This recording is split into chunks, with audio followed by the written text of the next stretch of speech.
This is the Retirement Key Podcast with Abe Abish, founder of Abish Financial Services. A lot of firms out there say they will do tax planning, say they will do Social Security planning and RMD planning, and typically they just do investment management. They want your money. You've worked hard your whole life to earn and save. Now you need a plan to make that money work hard for you. Where do you stand today with your retirement accounts, with your insurance, with Social Security, RMDs, taxes, all of it? This is how we need to think. We need to think outside of the box on these matters. Abe is here to help you unlock the keys to your retirement. I want to ask you about income because when you retire, of course, we need that income to keep coming in to sustain our quality of life. And Social Security, supposedly it replaces about 40% of the income that you earned when you were working. But the Center for Retirement Research says over the coming years, it will replace less than 30% of our income. So we are obviously losing some ground here, Abe. The question for you is, how can we make up that difference? Yeah, well, the pressure and the onus is more on us now, Heather, isn't it? Sure is, yep. You know, back in the day, our parents and grandparents, all they had was Social Security and maybe a pension. Right. And maybe a tiny bit of savings, that three-legged stool. And now, hey, Social Security, if it's around in its current form for the rest of our lives, that would be, I think, amazing. For me personally, I'm 42, so if Social Security is there for me in 25, 30 years, hey, I'll take it, but I'm not planning on it being there, 100% in its current form for myself. Okay. For those people that are just about to take it or already taking it, I do think Social Security will be around. I do think it's a promise that was made to all Americans, regardless of political affiliation, that, hey, you work, you pay into the system, you're going to get a retirement benefit. So I think no matter what happens, no matter who's the president, I think both sides of Congress will come together to make sure that it'll be around for future generations and hopefully not changed substantially. But look, that doesn't mean that full retirement age couldn't get pushed back, right? From 67, maybe to 70 or older. That doesn't mean that benefits can't be reduced. That doesn't mean that Medicare premiums can't rise and that taxes can't go up on Social Security or all of the above. And that's probably, some of the changes that we'll see into the future to make sure that Americans continue to receive the benefits they're receiving today or are scheduled to receive. So, we just had someone call into the show, and this couple is around 55 years old. They're both around 55. And so they still have a solid decade, maybe even a little more. They're going to work till their late 60s or 70. So they have about 12 to 15 years left. They live in the Annapolis area of Maryland. And although they're younger, on the younger side for our clients, most of our clients are in their 60s, they wanted to know where they stand today. And the benefit is that they have time.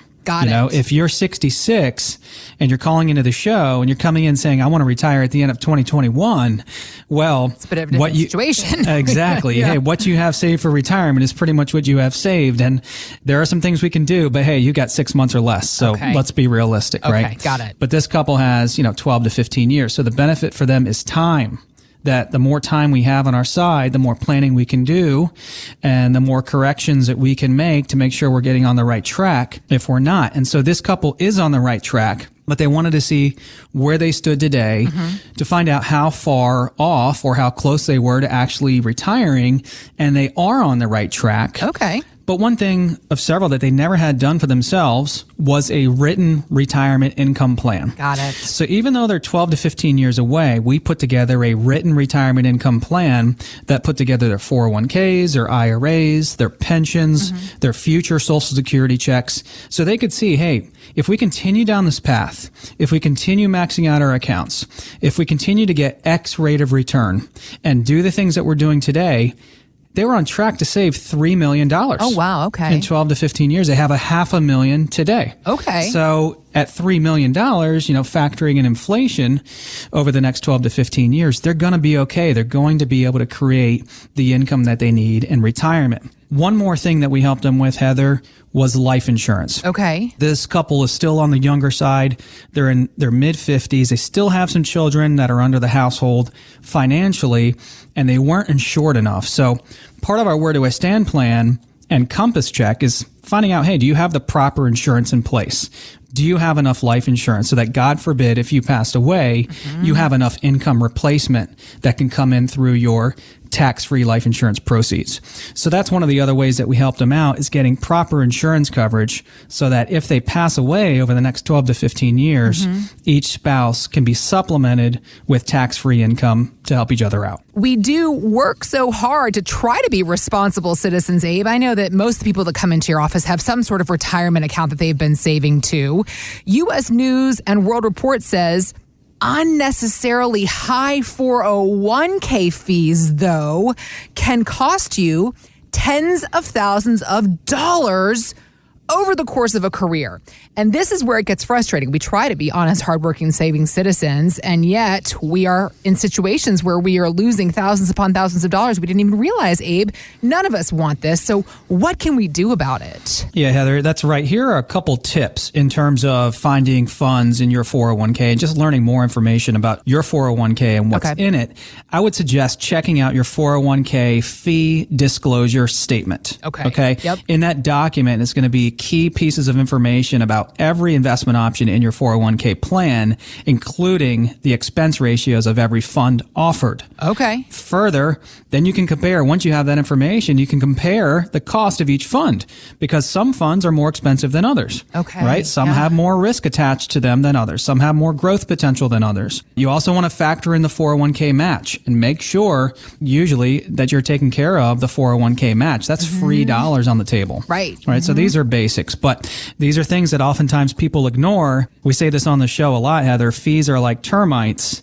And those fees, 401k fees especially, can be expensive. Yeah. Sometimes we see 401k fees that are approaching 1% per year. And Which they're not, sounds like just a little bit, but that's in fact can turn out to be a lot of money, right? That's a lot of money. Okay. That's a lot of money when you find out that you can actually buy an exchange traded fund or an ETF for maybe 10 basis points or 20 basis points. So, paying 1% or close to that in annual fund expenses for a fund is very expensive nowadays. Okay. So we just had a couple come into the office, and this is a good example of this situation here with a 401k and portfolio analysis. This couple lives in Leesburg, Virginia. They're in their mid-60s.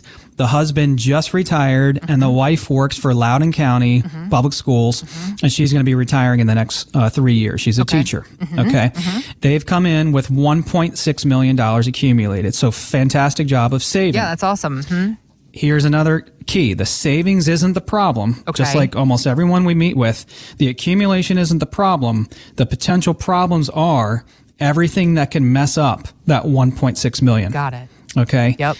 High risk, unnecessary risk, high fees, taxes, inflation, healthcare, sequence risk, all these different things. Got it. So their big problem was they were taking on too much risk, right? Just like most people are when they come into our office. Right. So what did we do for them? We ran a Riskalyze investment and risk analysis report, and we found out all of the fees and fund expenses that they were paying and their standard deviation, which is their risk measure or risk number. Okay. Their standard deviation, Heather, was an 18. Just as comparison purposes, higher than the S&P 500s. We showed them how we can get that standard deviation number to 9, cut in half, with 65% of the risk of the S&P, yet the potential annual returns will probably be higher. Okay. So again, that's kind of the moral of the story here in working with Abish Financial, right? De-risk the portfolio, reduce risk as much as possible at the point of retirement, yet not be on the sidelines. Right. We're not talking about going to cash, treasuries, and bonds. We are talking about reducing risk as much as possible, yet increasing the potential return at the same time. Okay. Yeah. So how do we do that? We do that by marrying a combination of portfolios both in the market and out, strategies both in the market and out of the market to reduce risk and increase the return at the same time. Thanks for listening to the Retirement Key Podcast with Abe Abish. To learn more about Abish Financial Services, visit retirementkeyradio.com. And join Abe for his radio show, The Retirement Key, Saturdays at 2 p.m. on WMAL. Financial professionals are not licensed in all 50 states. To find out if Abraham Abish is licensed in your state, please call 571-577-9968. Abish Financial Services is not affiliated with nor endorsed by the Social Security Administration or any other government agency and does not provide legal or tax advice. Annuity guarantees rely solely on the financial strength and claims paying ability of the issuing insurance company. By contacting us, you may be provided with information about insurance and annuity products offered through Abraham Abish, NPM number 7703575.